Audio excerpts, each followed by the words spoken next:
Здравствуйте! В эфире информационный выпуск Амшикшара. И сегодня в выпуске.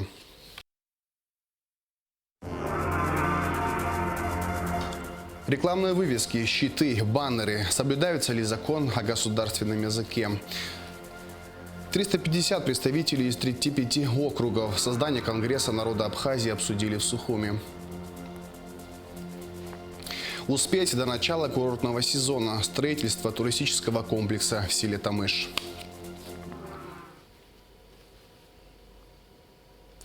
Завершился рабочий визит президента Абхазии Аслана Бжаня в Российскую Федерацию. В ходе визита в Москву Аслан Бжаня провел встречи с заместителем руководителя администрации президента Дмитрием Казаком, руководителем Федерального агентства воздушного транспорта, генеральным директором Росгостраха, руководителем Роспотребнадзора и другими представителями российской власти. Как сообщает пресс-служба главы государства, накануне своего отъезда на родину президент посетил премьеру спектакля Никиты Михалкова «12» на сцене Большого театра. Аслан Бжаня пришел поддержать юных соотечественников, участников Московского детского абхазского хореографического ансамбля «Амцабз», зажигательный танец которых завершил спектакль. Хореографом спектакля «12» является руководитель ансамбля «Амцабз» Лаша Марухуба, а роль чеченского юноши исполняет Рамиз Келбиев, ученик и танцор ансамбля «Амцабз». Лаша Марухуба снимался в 2007 году в фильме «12» режиссера Никиты Михалкова. Премьер-министр Абхазии Александр Анкваб 26 апреля провел ряд встреч. С руководством Министерства обороны глава правительства обсудил актуальные вопросы развития вооруженных сил, организацию весеннего призыва и его промежуточные итоги. Отдельно был обсужден план мероприятий по празднованию Дня Победы 9 мая. Планируемые мероприятия по празднованию Дня Победы 9 мая Александр Анкваб обсудил и с главой столичной администрации Бесланом Эшба. Кроме того, мэр Сухума рассказал главе правительства об итогах рабочей поездки в Краснодар, о планах наращивания взаимоотношений с регионами России и о текущей работе по подготовке города к предстоящему курортному сезону. Александр Анкваб также встретился с народной артисткой Абхазии, заслуженной артисткой России, солисткой Московского музыкального театра «Геликон Опера» Алисой Гицба. На встрече обсуждались творческие планы оперной певицы, перспективы реализации новых проектов в Абхазии. Чрезвычайный полномочный посол Республики Абхазия в Сирийской Арабской Республике Баграт Хутаба встретился с министром экономики и внешней торговли Сирии доктором Мухаммадом Самером Аль-Халилом. Об этом сообщает посольство Абхазии в Сирии. На встрече обсуждались вопросы развития двусторонних экономических отношений между Абхазией и Сирией, в частности, налаживания торговых взаимоотношений. Были отмечены большие возможности и перспективы сотрудничества. Баграт Хутаба также встретился с чрезвычайным и полномочным послом султаната Оман Турки бен Махмуд Аль-Бу-Саиди. Посол Оман в Сирии поздравил Баграта Хутаба с открытием посольства Абхазии в Сирии и пожелал мира и процветания Абхазии и всему народу. Язык – основа народной самобытности и этнического суверенитета. Без знания языка трудно, да и невозможно оставаться частью того народа, в котором родился человек. Проблемы развития и сохранения абхазского языка, его значимость и востребованность неоднократно обсуждались на самых разных уровнях. Насколько в Абхазии соблюдается закон о государственном языке, наши корреспонденты решили это выяснить на примере рекламных вывесок, щитов, баннеров. Репортаж Алики Трапш. В законе о государственном языке, в частности, в 17 статье четко прописано, что публичные объявления, афиши, плакаты, реклама должны быть на государственном абхазском языке. Использование русского и английского языков допускается, но тексту на абхазском языке отводится главное место. То есть дублированные надписи на русском и английском языках не могут превышать размера шрифта и формата надпись на государственном абхазском языке. На этом рекламном баннере мы не видим ни одного абхазского слова. Кстати, таких рекламных вывесок как в центре города, так и вдоль республиканской трассы встречается немало. И глядя на подобные рекламные вывески с нарушением закона о государственном языке и закона о рекламе, невольно возникает мысль а в какой мы стране находимся. Все же нельзя отметить, что часть рекламодателей со всей ответственностью подходит к своей работе. И публичные объявления, плакаты, реклама в сферах обслуживания и коммерческой деятельности исключительно на абхазском языке, либо на абхазском и русском языках. Но тексту на государственном языке отводится главное место. За соблюдением прописанных в законе правил оформления рекламы должны следить ответственные лица при администрациях городов и районов. Мы обратились в столичную администрацию, чтобы узнать, как выполняется эта работа в Сухуми и насколько часто выявляются несоответствия готовой продукции предъявленным требованиям. Граждане должны, прежде чем установить рекламные конструкции на территории города, обратиться в администрацию города в лице отдела, после чего представить все необходимые документы, в том числе на соответствие закону о государственном языке Республики Абхазия, после чего, после прохождения согласования, им выдается разрешение на установку. И только после получения этого документа они имеют право установить рекламную конструкцию. В отделе по организации мероприятий и рекламы при администрации Сухума отмечают, что наиболее частые нарушения – это установка рекламных конструкций без уведомления администрации, нарушение рекламодателями закона о государственном языке. При выявлении нарушений на рекламодателя составляются акты и выписывают предписания. В предписании указывается, что просим вас устранить нарушение в течение 10-дневного срока. В случае, если они это нарушение устраняют, то, соответственно, на этом и наша работа заканчивается. Но бывают случаи, когда, приходится несколько раз обращаться, или когда наши предписания, документы игнорируются или не выполняются. По закону мы имеем право обратиться в орган, выдавший им лицензию.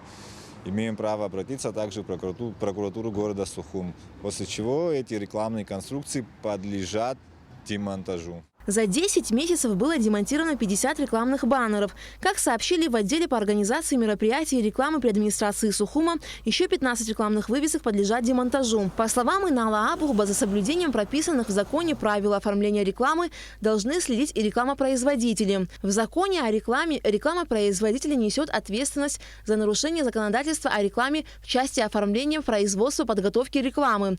Мы обратились в рекламную фирму «Авантаж», которая работает в столице порядка 10 лет. Мы не можем человека заставить, понимаете? Вот человек приходит, клиент, я не могу его заставить сделать там абхазский язык или сделать какой-то другой. Он пришел, у него свои идеи, ему нужно конкретно что-то.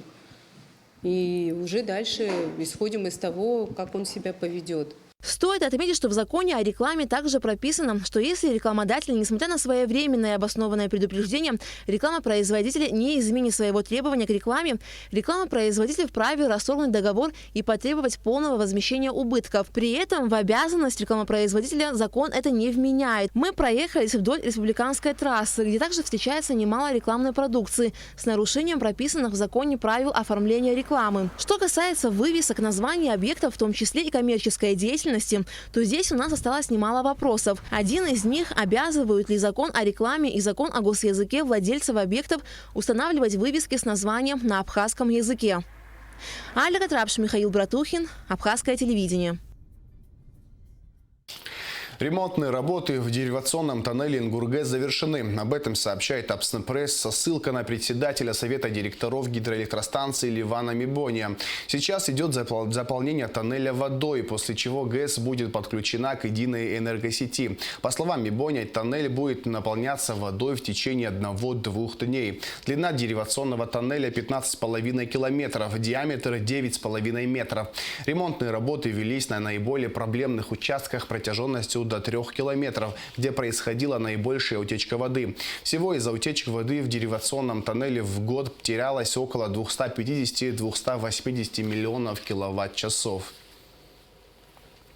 В Центре социально-экономических исследований Абхазии состоялась пресс-конференция членов организационной группы общественного движения «Конгресс народа Абхазии». О целях, задачах и планах Конгресса в репортаже Сарии Кварацхели.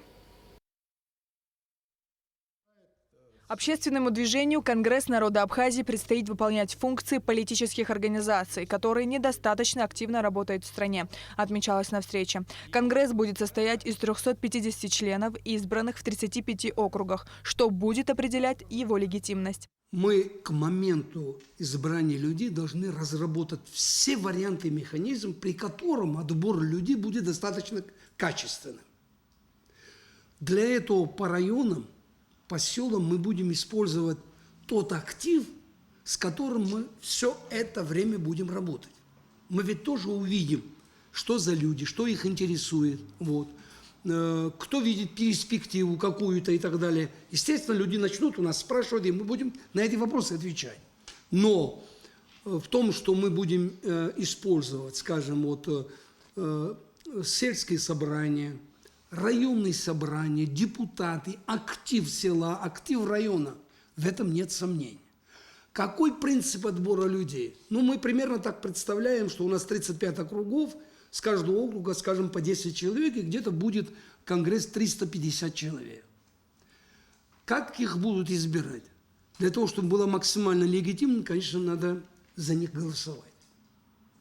Прямым голосованием этих людей мы будем избирать. Ну, может быть, что-то в районах нам предложат, другой механизм, более, скажем, действенный в нашей ситуации. Мы готовы и обсуждаем. Должны быть избраны опытные специалисты в социальной сфере, в ведущих отраслях экономики. Конгресс по существу – это институт выборщиков, который может и должен способствовать качественному отбору кадров при формировании органов государственной власти и управления в рамках действующего законодательства республики. Мы, естественно, подготовим законопроект поправки к ныне действующему закону по поводу квотирования. Извините, это международный правовой, термин. Значит, квотированы по гендерному принципу и по национальному принципу. Вы, вот женщины, сидящие здесь, разве вы не хотите, чтобы ваши представители были в парламенте? А что, русская община не хочет, чтобы его представители были в парламенте? А что, армянская община этого не хочет? Конечно, хотят. Но как их туда привести? При несуществующем законе это практически невозможно. Если депутаты не захотят, мы проведем референдум. Если и референдум мы не сможем, на нужном уровне и не получим того ответа, ну что, мои дорогие, мы будем иметь тот парламент, который мы заслужили. Вы думаете, что депутаты наши, они позволяют столько, сколько им позволили? Это мы с вами виноваты в этом. Мы с вами виноваты в том, что там нет женщин. Мы с вами виноваты, что там нет представителей других национальных групп. Мы с вами во всем виноваты. Как добавил Давид Пилия, выбирать народного избранника, например, армянина, русского или грузина, будут не по принципу большинства населения, что вызвало немало вопросов среди журналистов. Тут есть сложность. У нас мажоритарная система выборов. Да? В некоторых округах бывало 4, 5, 6 кандидатов. Значит, с армянами все ясно. Это избирались там, где их большинство населения. Да не так. Округ будет армянский. Округ будет армянский, где ЦИК не зарегистрирует других людей. Только армян. Точно так же по всем остальным национальным группам, точно так же по нашим дорогим женщинам. Округ будет женский. Задача Конгресса не заключается и не сосредотачивается только на выборной кампании. Понимаете, это сейчас такой острый вопрос. Да, действительно, в 2022 году в этом направлении мы достаточно интенсивно работаем. И задача наша какая? Наша задача заключается в поиске того потенциала, который действительно не виден, который не на поверхности. Наша задача найти людей, которые живут в селах, которые живут в деревнях, которые живут в районах. Этих людей, которые еще, знаете, не примелькали глаз. Вот. Задача в поиске этих людей, потому что эти люди на местах действительно знают, что им надо. Организационные вопросы, связанные с созданием Конгресса народа Абхазии, будет решать специально созданная группа, состоящая из 25 человек. В ближайшее время будет выбран руководитель группы и секретарь. Сария Кварацхеля, Алексей Баструков, Абхазское телевидение.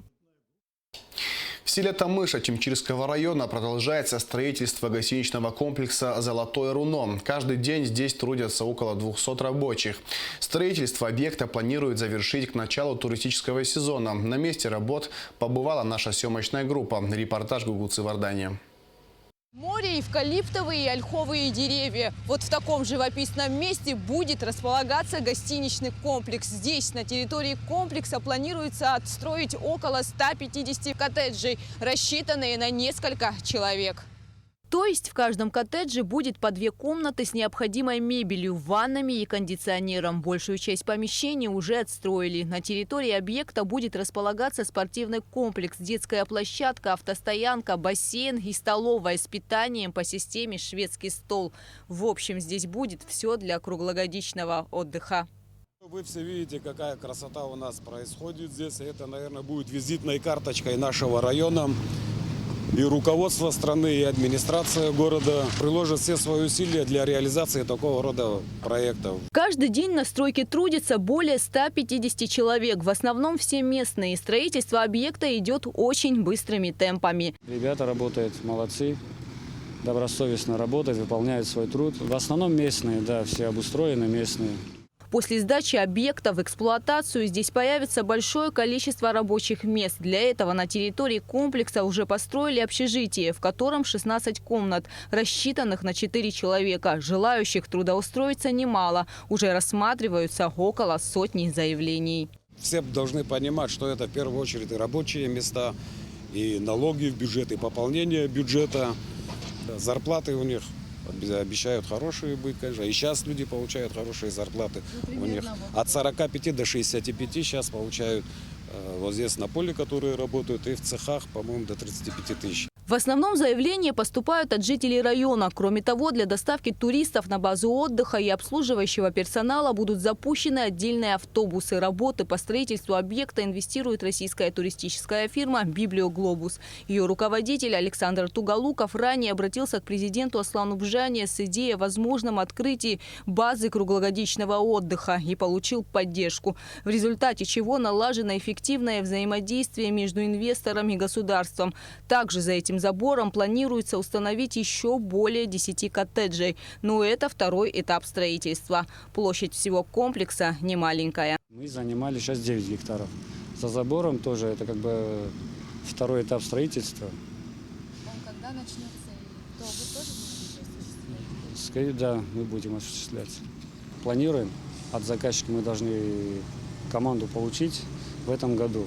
Здесь уже установили трансформатор для организации бесперебойного электро- и водоснабжения. Вот таким живописным и большим будет пляж. Сейчас здесь ведутся работы по благоустройству пляжа. Кроме того, здесь, в Тамыше, появится и маленькая Эйфелева башня. Это фотозона для гостей и местных жителей. Название самого комплекса «Золотое руно». Работы по строительству объекта планируют завершить уже к началу нынешнего туристического сезона. Гугуца Вардания, Алексея Гухава, Абхазское телевидение. В минувшие выходные в Ачимчирском районе был организован масштабный субботник. Жители всех сел района вышли на уборку территории. В работе была использована и спецтехника. Вдоль трассы убирали заросли, срубали старые высохшие деревья и кустарники. В Ачимчире на уборку города вышли и школьники. От мусора и зарослей была очищена и территория возле памятника погибшим защитникам Отечества. По словам исполняющего обязанности главы администрации Ачимчирского района Беслана Бигвава, такие субботники будут проводиться регулярно. В преддверии курортного сезона решили организовать субботник. Это необходимо нашему городу. Как знаете, не хватает пока сил. Но это мало того, что мы наводим порядок, еще это для сплочения коллектива, для того, чтобы он сблизился, общение больше будет. И вот в таком духе хотим продолжать дальнейшее наше действие. Потом еще один субботник организуем перед самым открытием пляжного сезона. И посмотрим хотя бы раз в квартал, чтобы это у нас происходило.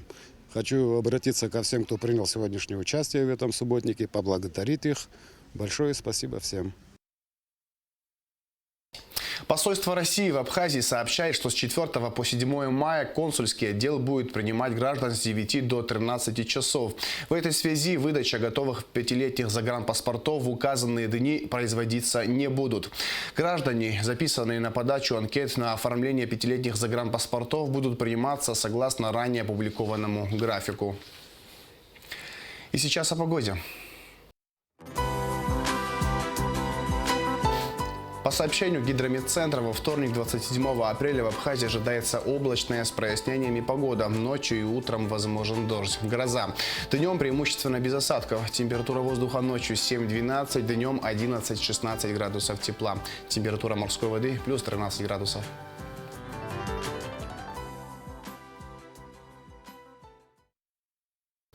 На этом информационный выпуск Амши Бшара подошел к концу. Всего хорошего. До свидания.